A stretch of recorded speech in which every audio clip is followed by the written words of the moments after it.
अस्सलाम वालेकुम। Face to face के साथ मैं हूं मोहम्मद अकबर बाजवा। आज एक हफ्ते में इमरान खान को तीसरे केस में सजा हो गई है। ये केस आपको पता है कि इद्दत में निकाह से मुताल्लिक था कि और फिर गैर शरई करार दे दिया गया इस निकाह को। अब मामला कुछ यूं है कि 26 घंटे में ये ट्रायल पूरा किया गया। कल के रोज पूरे 14 घंटे इस केस की समाअत होती रही।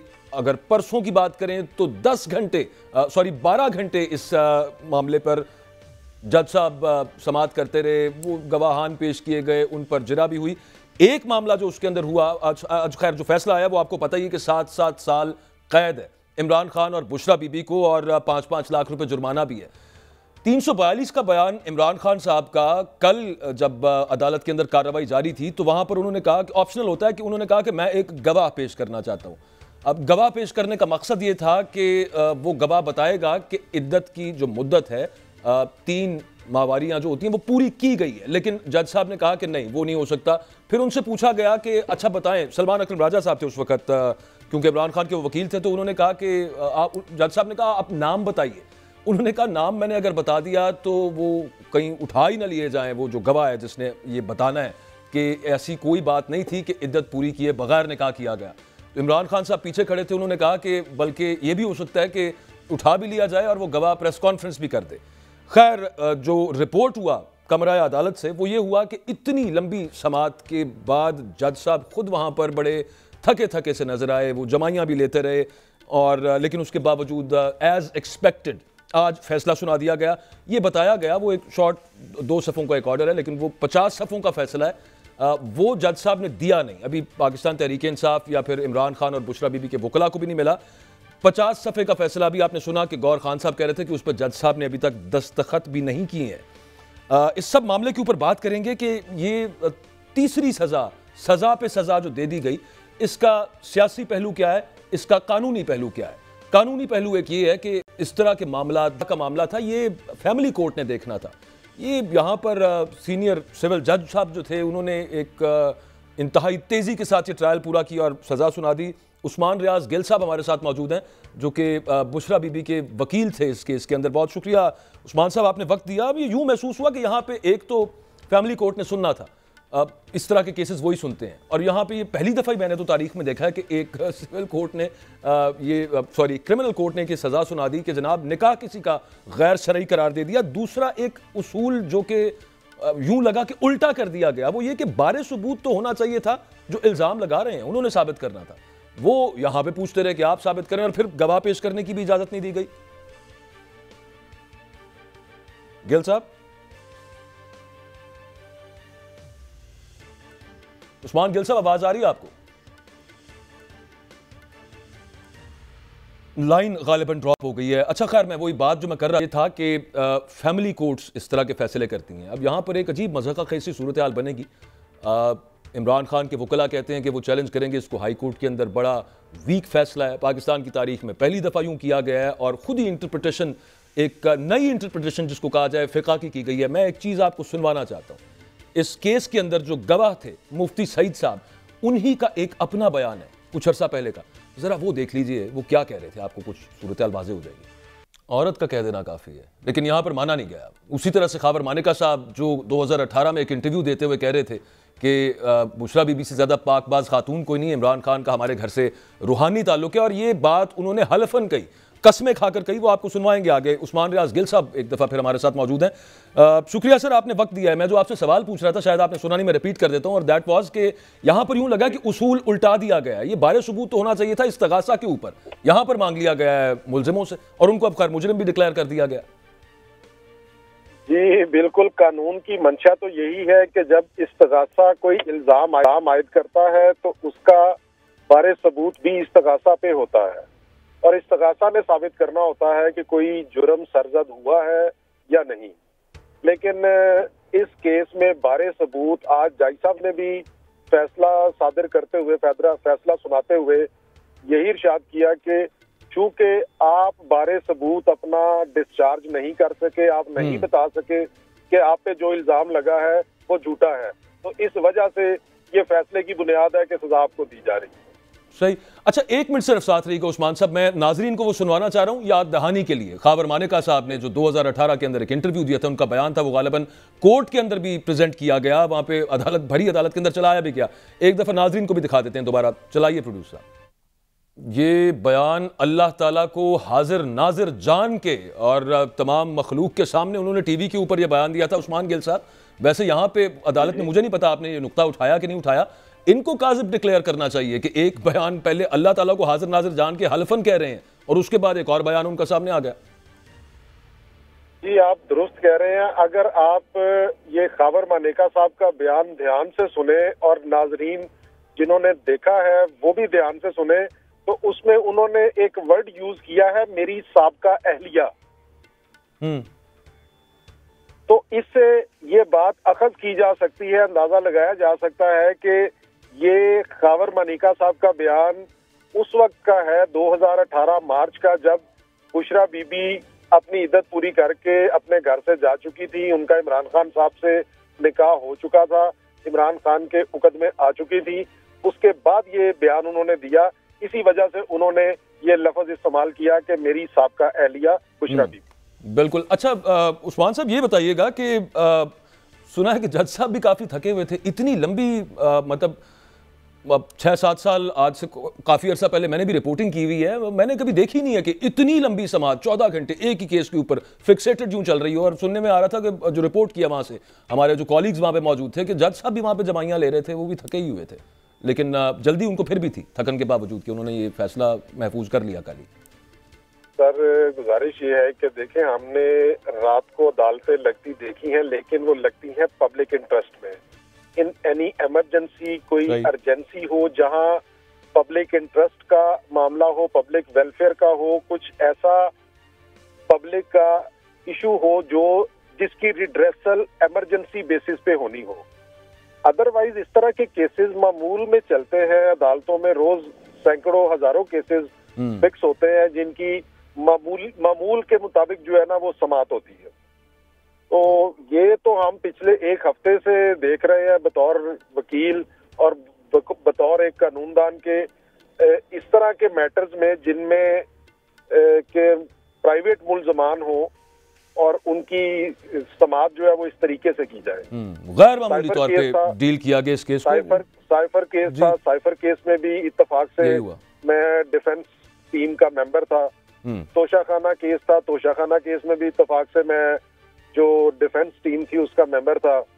इस केस में मैं बुशरा बीबी को रिप्रेजेंट कर रहा था, डिफेंड कर रहा था उनको एज ए लॉयर। बिल्कुल ठीक, बिल्कुल ठीक है। Thank you very much. Usman Riaz Gill साहब हमारे साथ मौजूद थे जो अदालत में जब ये कार्रवाई चल रही थी, तो इस दौरान सुप्रीम कोर्ट का 2002 का एक फैसला, वो जिसका मैं कल भी जिक्र कर रहा था, वो भी पेश किया गया और उसमें ये कहा गया कि सुप्रीम कोर्ट ये तय कर चुकी है उसूल कि इद्दत की मुद्दत 39 दिन होगी। अलबत्ता इस केस के अंदर जो फैसला दिया गया उसमें जज साहब ने कहा कि उस फैसले का, सुप्रीम कोर्ट के फैसले का इस मामले से कोई लेना देना नहीं। हालांकि इद्दती का मामला था। एनीवेज यहां पे जज साहब ने इस उसूल को भी नज़रअंदाज किया कि सुप्रीम कोर्ट के फैसले नज़ीर के तौर पर इस्तेमाल होते हैं और होते आए हैं इस पर्टिकुलर मैटर के अंदर, इद्दत वाले मामले के अंदर। लेकिन बहरहाल यहाँ पे एक एक्सेप्शन हमें नजर आई। एक ब्रेक लेनी है, ब्रेक से वापस आते हैं।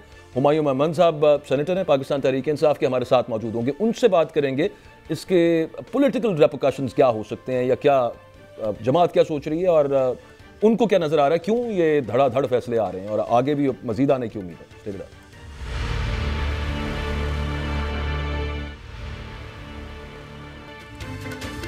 पाकिस्तान की तारीख में यह भी पहला केस हमने देखा है कि मियाँ बीवी कह रहे हैं कि हमारा निकाह बिल्कुल ठीक है, और फिर अगेन अदालत के अंदर जो बताया गया एक फ़िक़ही उसूल, जो तयशुदा उसूल है कि खातून बताएगी कि उसकी इद्दत की मुद्दत पूरी हुई है या नहीं, उसको भी नज़रअंदाज किया गया। ड्यू प्रोसेस फॉलो नहीं किया गया, लेकिन अदालत ने उसके बावजूद कह दिया कि ये फ्रॉडुलेंट मैरिज है। हमारे साथ हुमायूं महमूद साहब मौजूद हैं, सेनेटर हैं, पाकिस्तान तहरीक इंसाफ से ताल्लुक़ है। सर ये फरमाइएगा कि ये जो आज फैसला आया और हफ्ते के अंदर तीसरा फैसला आ गया, और उम्मीद कहा जा रहा है कि आगे मजीद भी सजाएं हो सकती हैं और केसेस के अंदर, वो 190 मिलियन पाउंड वाला मामला है और फिर 9 मई के केसेस भी हैं। तो ये एक मैसेज दिया जा रहा है पाकिस्तान तहरीक इंसाफ को कि अगर आपके जो सबसे बड़े जो लीडर हैं, जो बानी है पार्टी के, अगर उनके साथ ये मामला है तो फिर बाकी पार्टी के साथ तो फिर अब देख ही लिया जाए, खुद ही समझ लिया जाए कि क्या हो सकता है। बिस्मिल्लाहिर्रहमानिर्रहीम। देखिए जी, मैसेज ये दिया जा रहा है कि इस मुल्क में ना आइन है, ना शरीयत है, ना कुछ और है।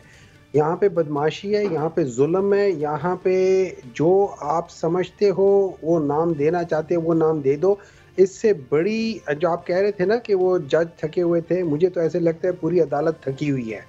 जब आप इस किस्म के फैसले करना शुरू कर दो, मैं इसका एक सवाल उठाता हूँ, मैं उस अदालत से पूछता हूँ, मैं उस जज से पूछता हूँ, मुझे बताएं कि क्या गारंटी है कि वो शख्स जो 10 साल बाद उठेगा और किसी अपनी बीवी को जाके एक शख्स उठेगा और आपके इस फैसले को सामने रखते हुए अपनी एक बीवी को कहेगा कि तुम्हारा निकाह, तुम्हारा ये जो दूसरी शादी हुई है, ये निकाह गैर शरियन है क्योंकि मैंने तुम्हें इतने दिन पहले वो निकाह दिया, तुमने उतने शादी के ये कर लिया था। इसमें आप बात बताओ, आप किस तरफ लेकर जाओगे? आपने मुआशरा किस तरफ लेकर चले गए? इससे ज़्यादा और सबसे बड़ी बात ये, मुझे समझ नहीं आती, मैं ये जो लोग हैं जैसे इवन मानिका साहब हैं, जैसे वो जो क्या नाम है, ओन चौधरी है, जैसे वो इन जैसे लोगों से हमारा मुल्क भरा हुआ है। इन लोगों ने इस मुल्क को बदनाम किया हुआ है, इन्होंने इस मुल्क का नाम का सत्यानाश किया हुआ है अपनी चंद उस चीज़ के लिए। ये दुनिया जहाँ के झूठ बोलते हैं,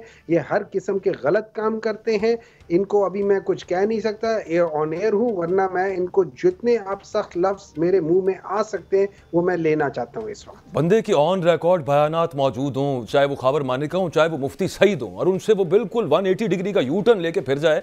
अदालत को सबसे पहले तो ये देखना चाहिए था कि ये उस वक्त हलफन बात कर रहे थे, एक उनमें से मुफ्ती और दूसरे एक खातून के साबिक शौहर, और उसके मुकर गए, तो इन पे सबसे पहले हद क़ज़फ़ लगनी चाहिए। इल्ज़ाम लगा रहे हैं, झूठ बोल रहे हैं। छोड़ दे, देखिए इसको छोड़ दे। अभी आप अपने बता रहे थे कि सिंपल सी बात है, हम बात करते हैं, ये शरीयत की बात है, ये इस्लाम की बात है। इस्लाम निकाह, देखिए निकाह इस्लाम में है, ठीक है।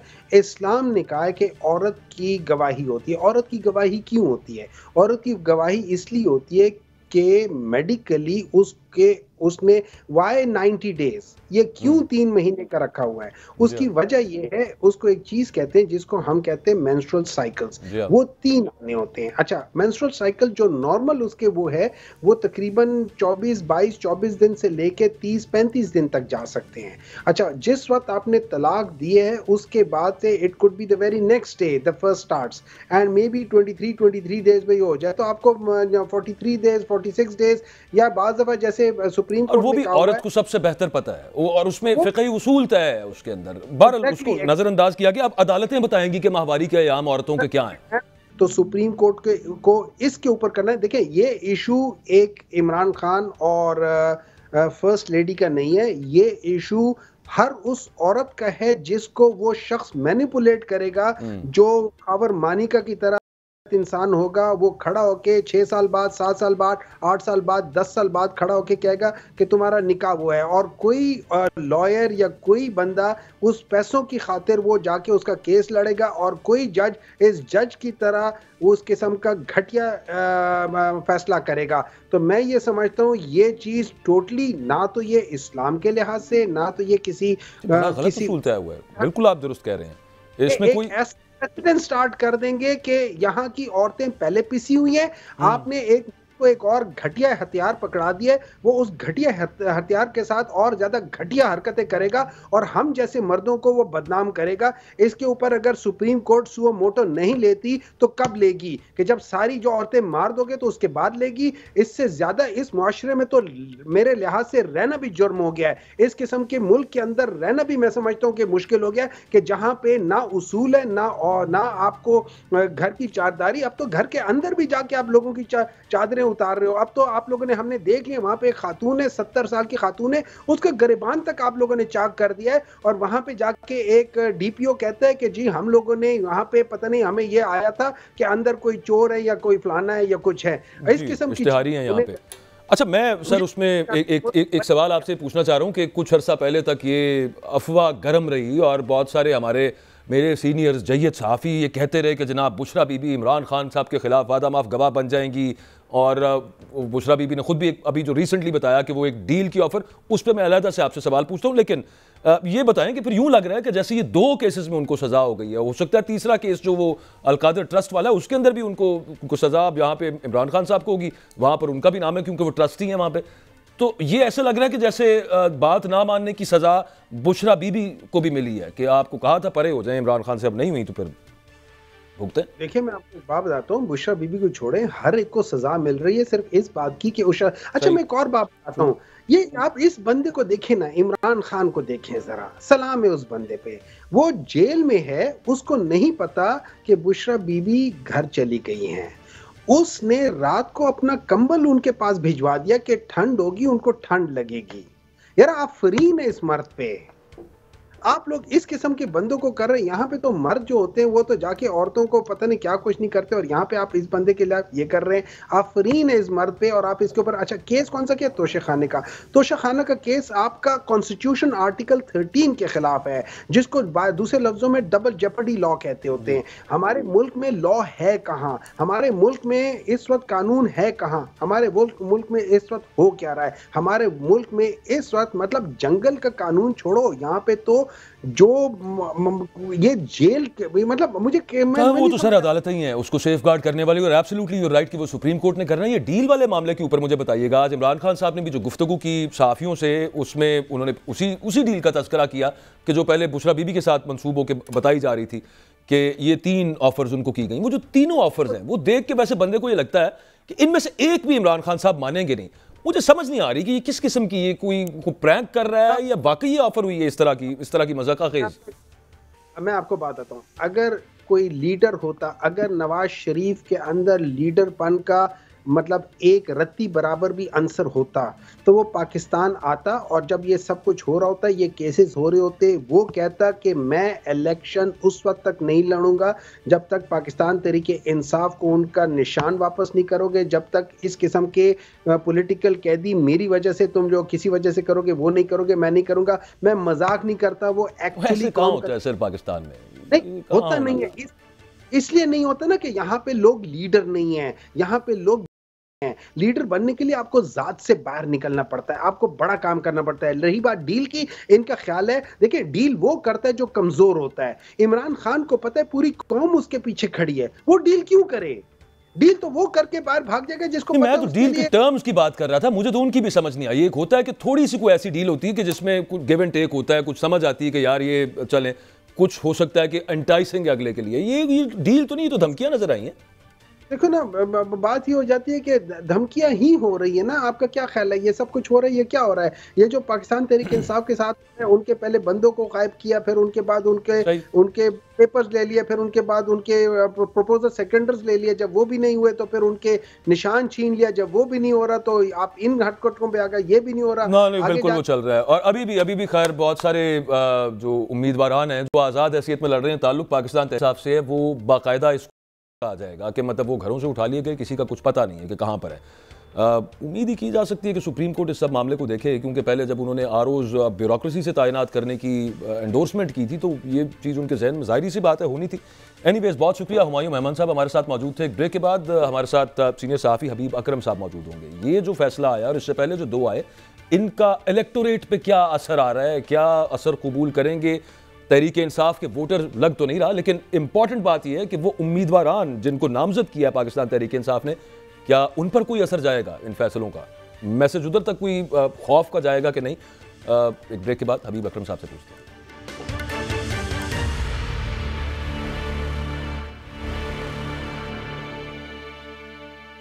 हबीब अकरम साहब हमारे साथ मौजूद हैं। हबीब साहब, आज जो फैसला आया इद्दत केस में वो आपने देखा ही होगा। मतलब अब अदालतें बताएंगी कि एक औरत के माहवारी के आयाम वो तय करेंगी, और साथ ही साथ फिर अदालतें बताएंगी, बल्कि फौजदारी अदालतें बताएंगी कि 2 लोग कह भी रहे हैं कि हमारा निकाह ठीक है, लेकिन वो उसको फ्रॉडुलेंट करार दे सकती हैं।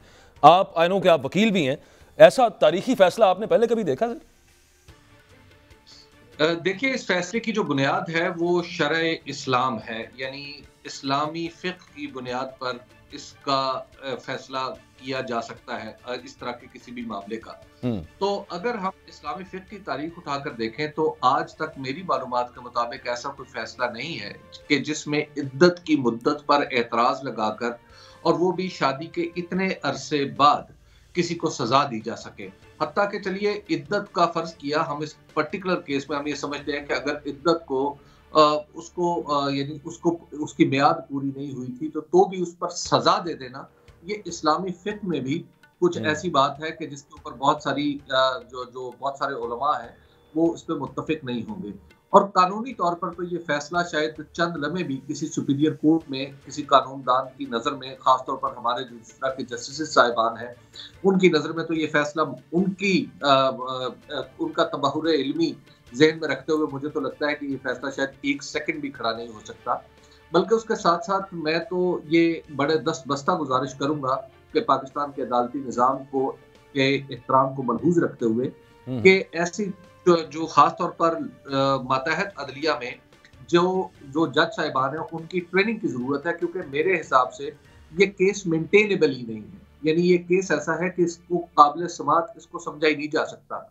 उसकी वजह यह है कि आप शादी की इतनी मुद्दत, निकाह पर इतनी मुद्दत गुजर चुकी है अकबर साहब, जो साहब के सर आपकी बात बिल्कुल दुरुस्त है हबीब साहब, लेकिन एक तो वो सीनियर सिविल जज हैं, दूसरी बात आपको वाकई लगता है कि कोई ट्रेनिंग का मसला था और उनको अंदाजा नहीं है इस बात का? जी, मुझे ये सीरियस डाउट है। मुझे ऐसा लगता है कि शायद कानून तफहीम का मामला है ये। उसकी वजह यह है कि ये जो लोकस स्टैंडाई है, यानी मौक़िफ़ पेश करने का, यानी इसका फरीक कौन हो सकता है? वो दूसरा शौहर तो हो ही नहीं सकता, क्योंकि दूसरे शौहर, पहले शौहर ने ये बाकायदा तौर पर तस्लीम कर लिया है कि तलाक हुई है। यानी वो ये क्लेम नहीं कर रहा कि ये खातून उसकी बीवी है, वो ये क्लेम कर रहा है कि तलाक तो हुई है लेकिन इद्दत की मुद्दत पूरी नहीं हुई। एक तो ये सवाल है, गोया तलाक का होना ज़ेरे बहस नहीं है। इसी तरह इमरान खान साहब का और बुशरा बीबी साहिबा का निकाह होना भी आपस में, इसके ऊपर भी कोई एतराज नहीं है। यानी ये निकाह भी हुआ है, उधर से तलाक भी हुई है। अब मामला क्या है? मामला ये है कि इद्दत की मुद्दत कितनी थी और कितनी पूरी हुई। अब इसमें जो इस्लामी फ़िक़्ह का जो तरीक़ाकार है वो ये है कि इसमें खातून से हल्फ लिया जाता है, और खातून से हल्फ ले लिया जाए और खातून कहे कि मेरी इद्दत की मुद्दत पूरी हो चुकी है तो ऑटोमेटिकली उस मुद्दत को पूरा समझा जाएगा। और अगर खुदा न खास्ता किसी खास केस में, और बिलखुसूस ऐसे केस में जब वज़अ हमल ना हो और इस तरह यानी ये इसके कोई इम्कानात ना हो, तो उस सूरत में तो खालिसतन औरत का कहना ही तस्लीम किया जाता है, और फिर उस पे सजा तो बिल्कुल भी नहीं दी जाती। लेकिन यहाँ पर सजा भी दी गई है और 2 अफराद को दी गई है, यानी जो नया शौहर है उसको भी सजा दी गई है। हालांकि इद्दत का मतलब है वो तो औरत ने तय करना था, या औरत के वरसा ने तय करना था, या उसके वली औलिया ने तय करना था। अब यहाँ पर प्रॉब्लम यह है कि किसी शख्स को पता ही नहीं है कि उसकी बीवी की इद्दत पूरी हुई है या नहीं, तो उसको आप कैसे सजा दे सकते हैं? तो लिहाजा ये पूरे का पूरा जो मुकदमा है ये बुनियादी तौर पर अदालत में मेंटेनेबल ही नहीं था, लेकिन बहरहाल जज साहब ने सोचा कि इसको मेंटेन किया जाए। ये जो बल्कि इद्दत के हवाले से कि औरत जो बताएगी कि मेरे इद्दत का जो मुद्दत है वो पूरी हुई कि नहीं हुई, इस पर बाकायदा जो फतवा है वो उन्हीं मुफ्ती साहब का है, उनमें से एक फतवा जो इस केस में उनके खिलाफ गवाह बन गए, और दूसरे उनके जो साबिक शौहर हैं उनको मेरा ख्याल है एंटी करप्शन में जाके पता चला कि इद्दत पूरी नहीं थी हुई। मुझे अब सर हबीब साहब मैं आपसे मैं थोड़ा अब पॉलिटिकल साइड पे आपसे सवाल पूछना चाह रहा हूं, because you have covered Pakistan length and breadth पे, आपने लोगों से जाके हर जगह पे आपने देखा है, पूछा है लोगों की राय कि वो वोट किसको करेंगे। एक जो हमारे दोस्त ये बताते हैं कि जनाब ये केस का जो फैसला आया है ये इस वजह से भी है कि जनाब ये देखें बदकिरदार, और ये साबित करने के लिए इसका इमरान खान साहब की शोहरत पर क्या फर्क पड़ सकता है, क्या फर्क पड़ेगा? आपने बहुत से लोगों से सवाल पूछे वहां पे जिनमें से कई ने पीटीआई का कहा होगा कि वो पीटीआई को वोट देंगे, इमरान खान को वोट देंगे। उनकी सोच पर कोई फर्क पड़ेगा इन फैसलों का? ये जो ऊपर नीचे तवातुर के साथ 3 आए हैं, 2 शायद और आ जाए। देखिए, जिस अंदाज में ये फैसले हो रहे हैं उस अंदाज को देखते हुए तो पाकिस्तान के अंदर मैं ये बात यकीन से कह सकता हूँ कि वो लोग जो पाकिस्तान तहरीक इंसाफ को वोट करना चाहते हैं या उसके बानी को समझते हैं कि वो एक ऐसे शख्स है जिनको वज़ीर-ए-आज़म बनना चाहिए, तो उनकी सोच पे तो कोई फर्क मुझे पड़ता हुआ नजर नहीं आ रहा, लेकिन इसका नुकसान जो है वो शायद किसी न किसी दर्जे में पीडीएम की दीगर जमातों को होगा, जो साबका पीडीएम है। मिसाल के तौर पर पाकिस्तान मुस्लिम लीग नून है, पाकिस्तान पीपल्स पार्टी है, जमीयत उलमाए इस्लाम है। अब इन सारे और उसकी वजह यह है कि ये सारी जमातें एक ऐसी पोजीशन में खड़ी हुई हैं कि जहां पे ऐसा लगता है कि इमरान खान के ऊपर लगने वाला कोई भी इल्जाम या उन्हें मिलने वाली कोई भी सजा दरअसल इनके फायदे में जाएगी। तो ऐसी सूरत में जब एक तरफ मशकूक अंदाज में सजाएं हो रही हो और दूसरी तरफ एक ऐसा फरीक हो जिसको खुल खेलने की इजाजत भी हो, और वो साथ ये भी समझे कि जनाब इन सारे मामला से उसे ये भी समझा जा रहा हो कि इन सारे मामला से उसे फायदा होगा, तो मेरा ख्याल है कि फिर ऐसा शख्स जो ऐसे समझता है तो उसे तो फिर सियासत का इसका मतलब उसे कुछ पता नहीं है। पॉलिटिकली स्पीकिंग ये सारी की सारी चीजें इस वक्त जो हो रही हैं उनसे पाकिस्तान तहरीके इंसाफ के वोट बैंक पर कोई असर पड़ता हुआ दिखाई नहीं देता। बिल्कुल ठीक। अच्छा, ये मैंने आपसे अलग एक सवाल पूछना है कि Noon League, specially Noon League and People's Party, उन्हें जरा भी एहसास है कि वो कर क्या रहे हैं, किस चीज के अंदर क्या मामला आप बना रहे हैं और क्या साथ दे रहे हैं, और हाइब्रिड प्लस प्लस निजाम के साथ क्या वो उन्होंने बैत कर ली हुई और वो अब खत्म नहीं होगी? वैसे अभी साहब मतलब उन्होंने तय कर लिया कि भाई हम इसी तरह चलेंगे। वो हाइब्रिड निजाम कहते थे इमरान खान वाले को, वो हाइब्रिड प्लस प्लस में जाके उन्होंने जहन बना लिया कि बस ठीक है, कोई मसला नहीं। देखिए बाजवा साहब, हाइब्रिड होता है या नहीं होता है ये तो एक अलग बात है। हम तो इसको उसी दर्जे में और उसी तनाजुर में देखेंगे जो हमारे पास लिखा हुआ कानून और दस्तूर है। ये जो हाइब्रिड की बातें होती हैं हमेशा पसे पर्दा होती हैं, कोई निजाम किसी निजाम के अंदर कितनी कारफरमा होती हैं, ये आपको भी पता है, मुझे भी पता है, सारी दुनिया में ऐसा होता है। लेकिन हमें जो बुनियाद है वो हमारा दस्तूर है। उस दस्तूर की रोशनी में देखें तो इन दो ये जमातें अगर इनको इक्तदार मिल भी जाता है तो जाहिर है कि जब उस दस्तूर की हमारी बुनियाद है फ्री एंड फेयर इलेक्शन, जब इलेक्शन के ऊपर सवालिया निशान होगा तो उसके नतीजे में अगर किसी को इक्तदार मिल भी जाए तो उसकी लेजिटिमेसी के ऊपर बहुत बड़ा सवालिया निशान होगा, खास तौर पर अगर वो ये जो पीडीएम की दीगर जमातें हैं और पीडीएम में जो शामिल जमातें हैं उनको उनके हक में जब फैसले आएंगे। क्योंकि जितने भी सर्वेज हुए हैं, खा वो मैंने किए हैं, खा वो किसी दूसरी कंपनी ने किए हैं, गैलप का बड़ा मोतबर नाम है उसने भी किया है, उसने भी कम से कम लफ्जों में ये पंजाब की हद तक ये कहा है कि पंजाब में ज्यादा से ज्यादा जो ये हो सकता है कि 2018 का रिजल्ट रिपीट हो जाए। और 2018 का जब रिजल्ट रिपीट हो जाए कौमी असम्बली की सतह का, तो उसमें भी ये देखा गया यानी 2018 में कि पाकिस्तान मुस्लिम लीग नून की नशिस्तें जो थी वो कम थी। तो गोया सर्वे के नतीजे में तो जितनी भी जो पॉलिटिकल पार्टीज है अपार्ट फ्रॉम पीटीआई वो तो हुकूमत में आती हुई नहीं लगती, बल्कि इतनी नशिस्तें भी हासिल करती हुई नहीं लगती कि सब जमा हो जाए। टू एन इंटरेस्टिंग पॉइंट हबीब साहब, वो मैंने आपसे वोटर का पूछा, तहरीके इंसाफ के वोटर का। अब मुझे ये बताइएगा कि ये जो फैसले आ रहे हैं और इसके बारे में ये भी कहा जाता है कि एक मैसेज उन नामजद उम्मीदवारों को भी है जो पाकिस्तान तहरीके इंसाफ की तरफ से इलेक्शन लड़ रहे हैं, वो कितना असर कबूल करेंगे ये देख के कि भाईजान अगर आपके चेयरमैन के साथ ही हो सकता है तो आप तो चीज ही कोई नहीं। देखिए ये जो इस वक्त सूरत हाल पीटीआई के साबिक चेयरमैन के साथ हो रही है, क्या पहले तो ये सवाल है कि जब एक इलेक्शन के बाद फर्ज किया एक झूठी सच्ची सियासी हुकूमत बनती है तो क्या वो ये सारे काम कर सकेगी जो आज हमारी जो निगरान हुकूमतों की निगरानी में ये सब कुछ हो रहा है? तो ये एक सवालिया निशान है। देखिए बहुत सारे जो लोग इलेक्शन लड़ रहे हैं पाकिस्तान तहरीके इंसाफ की तरफ से, वो पहले से अपने कारोबार गंवा चुके हैं, वो पहले से मुश्किलात में हैं। बाज लोग जो मजबूत नजर आते हैं आखिरी मौके पर भी उन्हें उठाया जा रहा है। अब इलेक्शन में चंद दिन रह गए हैं तो तरह तरह के इल्जाम भी मुख्तलिफ उम्मीदवारों पर लगाए जा रहे हैं। गोया वो सब कुछ भुगत चुके हैं, तो अगर उसके बाद कुछ मजीद भी भुगतना बाकी रह जाए तो मेरा ख्याल है कि उनके अंदर ये सकत होगी कि वो भुगत सके। लेकिन ये सवाल अपनी जगह अकबर बाजवा साहब अहम है कि क्या इलेक्शन के बाद पीडीएम 2 की अगर कोई हुकूमत बनती है तो क्या उसमें ये होगी कि वो ये सब कुछ कर सके? ये मेरा ख्याल है कि ये अभी देखना होगा। बिल्कुल ठीक है, थैंक यू वेरी मच हबीब साहब, आपने वक्त दिया। प्रोग्राम का वक्त खत्म हो गया, इंशाल्लाह कल मुलाकात होती है। अल्लाह।